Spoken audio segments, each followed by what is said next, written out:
chaîne Nabiso Océan du Congo. Baninga wa bolingo mokili mobimba. Nzambe a pambola bino.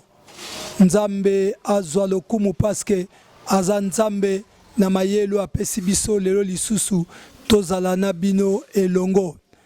To zongi susu baleleki tozalaki na première émission lelo eza deuxième émission na biso toyambi lisusu pasteur Biba kabeya kaka na émission na biso oyo tozoloba l'église et ses réalités. Pasteur Biba mbote papa. Mbote sango mokonzi. Toye lisusu liboso na bino lelo nalingi na présenter bino lisusu pasteur Biba oyo aza invité na ngai. C'est un homme de Dieu qui dirige l'une des grandes églises. Il y a Makala, église Azokamba, Kombonango, CBS, médical. Pourquoi médical? Parce que Nzamba sa la kayengolu na ba guérison miracle vraiment instantané za domaine Nzamba apesa il faut qu'on apprécier muninga na makambo Nzamba apesa ye. Il est marié et azana bana et puis azana papa ya bana ebele. C'est vraiment un homme de Dieu, un serviteur de Dieu. Voilà pour la mitlombo ko tu na pasteur Biba zanani yewana pasteur Biba. Mbote mingi na papa Oze na mama Chantala Yawo bisika bozali, mbote mingi na chaîne ABC1, mbote mingi na wabiso molobeli wa Congo, Océan du Congo. Moi si munene ngana ben kaye big mama. I'm speak English ma'am. Good morning. Na pesi mama Océan du Congo mbote bele et puis kolo émission oyazalane awate. Yerita mawete wabarita. Mwana moko be l'enfant propre na kati na convaincre oui na kati na convaincre na kati na British pe na pamboli Sylvie bokila lokondo efa pekato azangite ko pesa de tous les temps ma famille Foska di Kiese na mwasi na ye na bana nyonso nene na mubali na ye ana na mubali na ye ndeko na ngai papa na ngai Diedos pe na mwasi na ye leki na ngai kato na bana nyonso bisika baza magouche mbote Abraham notre père mbote mingi famille na biso na Inana biso tozalaka na famille tozalaka na adresse na Inana na Selembao nazangi te kopesa papa nyonso mbote azolanda ngai pasteur Biba toye na deuxième émission na biso émission ya liboso elekaki ya mibale yangoyo na corona nzambe to nzambe te yo lobaki eza nzambe te eza bongo ouais na bande ko expliquer que corona eza penda nzambe te c'est le diable lelo na lingi nanu omeka ko expliquer mokili mobimba po bazolando mokili mobimba na yambaki batu na plateau awa balobi corona euti pa ya nzambe par rapport ya ba bêtise ezosama na mokili na Italie balakisi mariage ya mibali na mibali ki lesbianisme etondi na mboka bamvutuma kindoki sorcellerie makambu nyonso tu yango nzambe apinir mokili na yebise baonga bi cela ne vous engage que vous-même ezo engager ngate ezo engager pe mission te ezo engager bino na landi ba prophète balobi que non maladie oyo eye tosenga mawana nzambe parce que tosali mabe ebele tosali masumu yango nzambe atindi maladi oyo tozwi meme ba prophète na biso ya awa ya Kishasa ya miyibi basombisi batu ba ji ya rouge na ba offrande po corona eza frappe ute pa nzambe soko meliji ya rouge makila ma Yesu na offrande maladi wana ezate parce que Biba na réalité nyonso wana quelle est la spiritualité ya coronavirus? Pasteur Didier, na ba makambo nde na lobaka nous devons faire beaucoup d'attention. Na yoki ndengo lobi makambo ba prophète ba oloba na bande to bande ko expliquer église na église et ses réalités que la vraie prophétie ba yebaka ngo na deux dimensions nango ya accomplissement tango moto alobi yango il faut s'accomplir et puis la prophétie doit se marier avec les écritures na uta koloba que corona est tellement satanique na bande ko expliquer que église est comme déjà na ba dernier virage nango ponkolo nango aya kozwa yango certainement makambo bandeko ba otombola ba mariage à mibali na mibali basi na basi le mal. Mais ça, ce n'est plus le temps que Dieu va s'en servir avec le corona pour juger le monde, non. Selon les Écritures, dernier jugement est ça, quand le Seigneur vient pour prendre bateau, bazafi. Le dernier jugement que tend l'Église, c'est ça. Nous attendons seulement la venue de Christ. Jésus va juger. Tozongi dans l'Ancien Testament, quand le mal était accru, Masumu et Matina Tangu, il y a l'autre Sodome na Gomorrhe. Qu'est-ce que Dieu avait fait? Il a pris la décision de mettre fin. Avec les histoires qui s'est passées. De même, la Bible dit Dieu a mis fin. Mais est-ce que les gens ne voient pas que prophétiquement parlant, que l'Église va vers sa fin? Alors Dieu n'a pas besoin, il y a qu'à s'en servir na corona pour tuer les gens. Au moment où tous en Jésus qui s'en a posé ça, batuba bongo la mitema pour que l'œuvre de la croix est à la réelle. Tu vois, c'est là moi je suis en train de douter plus avec toutes ces prophéties où ils sont à gauche et à droite parce que lokola muto a mis fan d'ici na kati ya makambo bonzambe lokola muto azana hey sur horloge ya nzambe nazo comprendre que le temps où l'église est zanango et comme temps ya suka dernier puissant au dernier acte de jugement que le Seigneur va faire, c'est l'enlèvement. Où il faut juger, bananyo baza ya nzambe, non bananyo baza nzambe te. C'est ça. C'est ça. Nalandi pasteur moko ivoirien abeti li solo ya Apocalypse chapitre 9 abeti li solo ya bapunda mais abeti penza à côté ngape mwena lobezate abeti mona yebite pasteur limbisanga nanu. Tamusu yoza makasi na prophétie nga na pete tamusu nga na makasi. Qu'est-ce qui fait que coronavirus et lobby si bino bilobe la ebele boy boke toucher apocalypse o aza innocent apocalypse o silikate? Non nga loba boy pasteur Didier eloko mutaye bango malamu te asala ngo pe malamu te oyebi que ataba mama na biso so alingi alamba pondu oyebi katamba la mote otikala ochango miliki. Pour yebi que soit chemili qui na pondo et beba, c'est d'abord la sagesse. Yonde ba terme. Ah, to explique ka bibolobi est-ce que la nature ne vous enseigne-t-elle pas? Je vois pasteur Didier, comment un pasteur, comment un prophète à cause de Apocalypse 7 8 a interprété on a pas moment le col à moment bo. Osons que c'est quelqu'un qui ne maîtrise pas makambo ça. Qui ne maîtrise pas makambo azosala nde tolobaki ndengo utaloba makambo wana ba monde babandaki yango nde ba aussi sango l'interprétation de la parole de Dieu Bible lobito longola te to baki sapete. Donc nous devons interpréter la parole telle que makambo yango ezaleli. Le problème à makasi c'est ça que corona et sa volonté et ça et outé pas dans nzambete le corona c'est satanique et puis bande qu'on a biso batikande makambo biloba loba ba me ma confusion na mitu ya bana nzambete pasteur Didier au moni ba moment otokomi ezala bana nzambe ezala ba pagan ezala mokili mobimba chacun de nous attend déjà un son. Il y a un son oyo ezo sonné déjà. Oyezo la ki sabato penda ke mokili et comme il n'a pas piste de moko boisa très dangereux. Ce qui coûte mokili ko comprendre et nous les hommes de Dieu au bateau nzamba c'est responsabilité de l'église. C'est le moment que chacun de nous à son coin doit voir comment travailler, comment préparer l'église du Seigneur pour que tant où époux akoya akuta biso to préparer épouse mokwaza azadine. Ça doit être notre réflexion. Dieu m'a donné des enfants. Ok. Atikinga pour apesinga bango pona préparer bango. Ça c'est le moment de yakoluka bile ya malamu ya malonga ya kopesa na libota na nzambe ya kolakisa bana na nzambe le vrai chemin. Soki berere ezali to longola makamba vrai. Totika blaze la yango moko pour que quand le Seigneur va venir pour na kosala dernière moisson akuta penda que nos églises eza sans problème. C'est que nous comprendre yo prophétie à Matthieu c'est le temps eko kisama.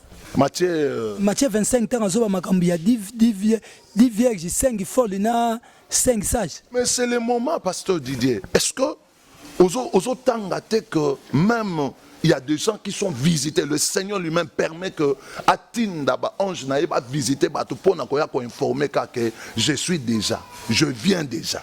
Si le Seigneur le permet, si le Seigneur parle déjà dans Makambouane, maintenant, pour permettre que bateau yo bazar na quatre églises va s'apprêter. Alors, quand le Seigneur va venir, comprendre le moment, ils seront enlevés avec le Seigneur. Mais tant que tout le monde a déjà un mariage des autres, ça montre déjà que Makambo c'est comme une asuka. Et que Bible dit que celui qui lit, fasse attention. Nous devons faire attention. Est-ce que bateau nyo soba otanga bateau nyo soba omona est-ce que ba osala attention na ba moment lokola moment boy eza moment bana na nzambe faut bazonga liboso présence nzambe. Je parle à quelqu'un aux déjà en église, je parle à une femme, je parle à un homme et que oso bima ki libanda na nzambe oso bima ki libanda ya maloba na nzambe. Ça c'est le moment ma soeur mon frère parce que ce qui moment oyo interpeller auto comprendre que l'église et que na souka na yango tu vas perdre Koya ya Yesu. Aux à la bénéficiaire nangote. Aux à une église, tu as donné les offrandes, tu as prophétisé, tu as fait ce que tu pouvais faire. Mais la grande chose, c'est l'enlèvement. Koya ya Yesu. Ce que tu as ngote, c'est que tu perds tout le temps que une église est temps inutile. C'est que papa, ce qui n'a pas lando malam, donc il tozo kende vers l'accomplissement. Ya maloba o nzambe aloba ki yango biloko yango yango tozomona mais soki yango tozomona message nini okoza nango pour l'église na temps oyo.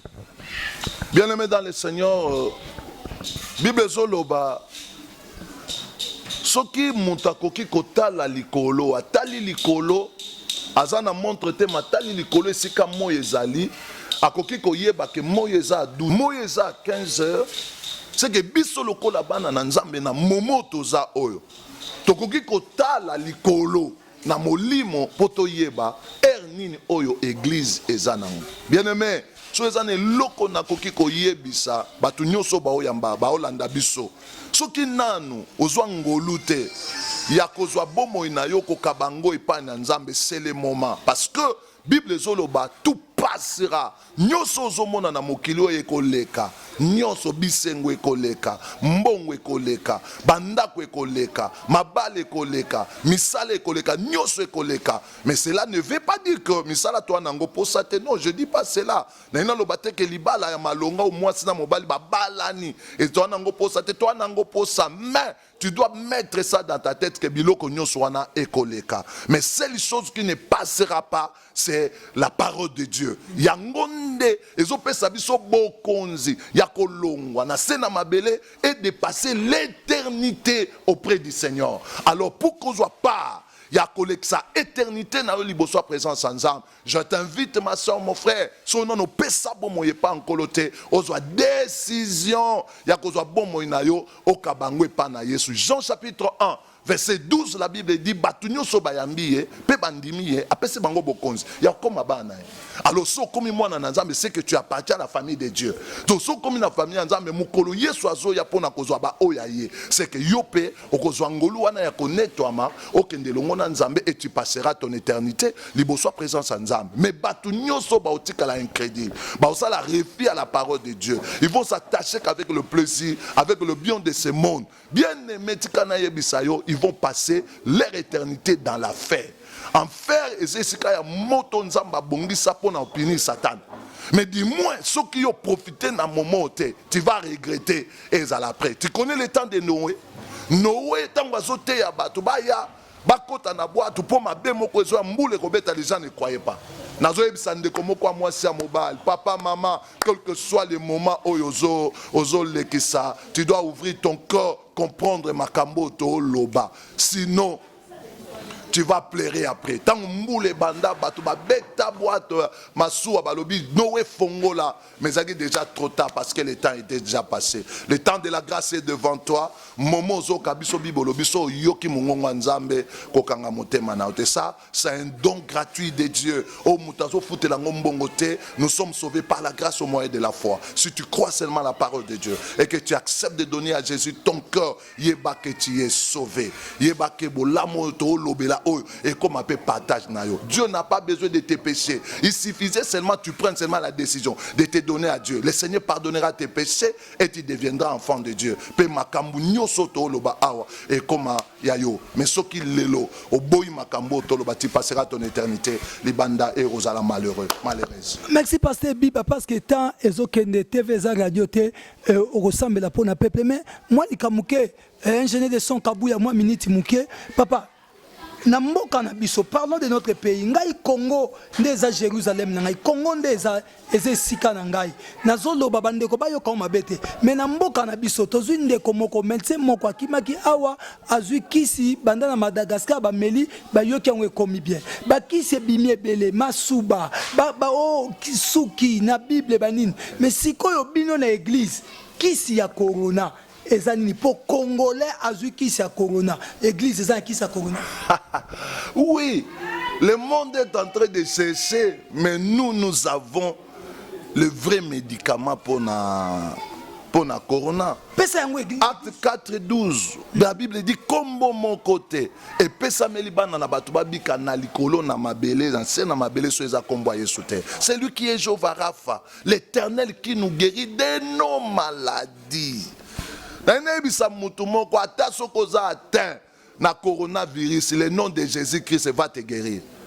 C'est seulement si tu crois seulement que Jésus peut te guérir, tu seras guéri. Omeli masubate kis obeli pe suki na Bible était Yesu abikisi yo. Pour Bible boye la nature nous dit que ba médecin ba soignaka. La guérison vient de Dieu. Ba médecin ba soigner au coque un hôpital ba soigner mais ce qu'il faut bika, il faut ka Yesu ndabikisa. Ce qui est soit bikisi yote, yeba ke ba médecin na bango moti na oloba ba yebi ke bazan bisika basuka. Bisika bango basuka na oloba spirinité, na oloba pe ce qui ninité. Je parle du nom de Jésus-Christ, du nom de Jésus. Ba médecin nyoso ba olanda biso ba yebi ke bango esika basuka ezesiko Yesu abandi. Bipayo bango ba Yeshua, Yesu a Yeshua kate. Ils savent ça. Oui, ouais, Nzambe mutapese bango une partie on est des enfants de Dieu, mais nous avons juste une partie. Il y a portion à Bonzambe, mais lui il a la plénitude. Dieu leur a donné la sagesse, l'intelligence. Il y a mais c'est lui qui guérit, c'est Jésus.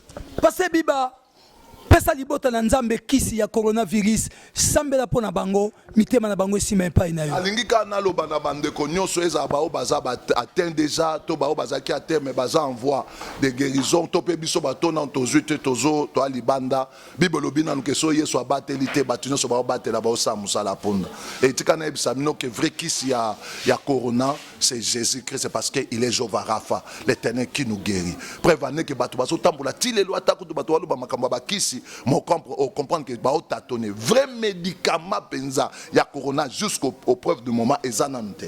Non nous tous yangote vrai kisi penza ezate. Mais tikana biso vrai kisi o batu ba o lukate o ezaka batu ba o bosana c'est Jésus. Si tu crois seulement au Seigneur Jésus-Christ, le Seigneur va te guérir. Je vais prier pour toi.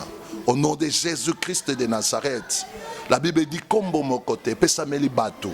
Quand je parle de bateau, c'est-à-dire mutunyo so abotami na mwasi na mobile. Alléluia. Kombo mon côté pesameli biso na likolo na mabele pe na se na mabele, c'est seulement ton nom. Au nom de Jésus, Christ de Nazareth, oh Dieu. Nzambo komisaka loboko et pas bateau ba komisaka te. Nzambo yo asimba kesika médecine est incapable. Dieu étends ta main maintenant partout où se trouvent tes enfants dans le monde. Alléluia. Jésus, guéris tes enfants au nom puissant de Jésus-Christ de Nazareth. Bibebengyo Jéhovah Rapha, Kolona Bomor, Yaka, Bikisa Banana, Yaka, Kangola Banana. Au moment où je parle, Dieu, que l'onction, que la puissance divine, oh Dieu, et se répandre dans le monde, et se répandre là où se trouvent tes enfants, et se répandre là où se trouvent les maladies. Au nom puissant de Jésus-Christ de Nazareth, oh Dieu, je libère l'onction des miracles. Soyez guéris au nom puissant de Jésus. Que les coronas te quittent au nom de Jésus. Soyez guéris au nom de Jésus. Que les coronas disparaissent de ton corps au nom puissant de Jésus-Christ de Nazareth. Bika, Pebola Munanza. ezali likolo na bomono. Yo pozo bela corona te que tu es malade. Nzamba bikisa yo. Alléluia. Yo pe muto botaka te mo olanda biso. Reçois le miracle. Ozwa bana na kombo ya Yesu. Yo pe muto lala kabien te mozo landa biso. Ke ba pungi na yo koma ya kimia. Alléluia. Yo pe muto zo landa biso. Peut-être tu attends l'opération. Que l'éternité abikisa yo miraculeusement au nom puissant de Jésus. Alléluia. Toi aussi tu as des problèmes. Oye bate sikani no ko banane sika ko suka. Tika nzamba pesa yo solution dans le nom de Jésus. Tu attends le mariage que le Seigneur te le donne. Tu attends quoi? Le voyage que le Seigneur te le donne. Je te bénis au nom puissant de Jésus. Que la grâce du Seigneur est dans la partage na yo. Et je te promets que le Seigneur est avec toi. Il t'abandonnera jamais. Atabatunyo sobatiki yo. Kolo akoza le longo na yo. Grâce à Nzambe za likolo na yo. Lelo lobi. Na kombo ya Yesu ndeto sambeli boy. Amen. Amen na kombo na Yesu. Maman nanga Pierrette na kat na Hollande. O comprendre pasteur Biba. Kisi ya sida, kisi ya corona, kisi ya diabète, kisi ya typhoïde, kisi ya malaria. Eza Jésus-Christ. C'est lui. Nous n'avons qu'un nom. Nzambe apambola biso. Pande nyoso balandi biso. Mimi Miki Nzambe apambola yo. Micheline Pombolo. Claude Kasongo. Beni the King of the King. Nzamba Pambola yo, Mami Longomo, Janine Kazadi, Florent Nitu Ngolo. Bana nyoso sonabata, tozo souhaiter ba condoléances na notre sœur Tiden Tangweno, oyo petit frère na propre Koufi. Na Pambolio, na pesi famille nanga mobimba mbote, mwasi na ngai mbote mingi. Nzambe a pambola bino place bozali. Océan du Congo. Motuna oyo tuna melaki ngai yango nazozongisela yo yango yo muto salaka politika pe bosolo ya mboka na biso mema yango malamu. Me balobi ata bokufeli mutu bobengi na ministère ya santé pasteur Biba. Ministre Pierre bino mabobi ka keto kufeli mutu akufi na corona ba Pierre bino mo achweke. Océan oneza makambu na yo essaye pe ya ko développer yango. Révérend Biba mbote opesi nani. Na pesi mbote na bana na nga nyonso ya église ya CBS. Na pesi mbote na moi c'est nanga maïgeti minama et puis mes enfants. Na pesi bandeko nyonso balandaka biso balingaka biso. Pa foska que le Seigneur te bénisse. Moi c'est na yo nzamba pambola bino pona susi bozaka nango pona pasteur Biba. Mais tokozalaka wana à tout moment. Kabuya Gradi ba technicien na biso nzambe apambola bino abakisela mino mayele bele pona musala bosala. Et mbote nanga makasi za na yo pasteur Didier. Merci ndeko na ngai tango nyonso tokozalaka na yo oza mwana ya mama na ngai Foska Dikese nayebi ke oyoki pasteur Biba Kabe wana famille wana jete nzambe apambola tobengani benga biso na 09 98 74 29 07 bayo.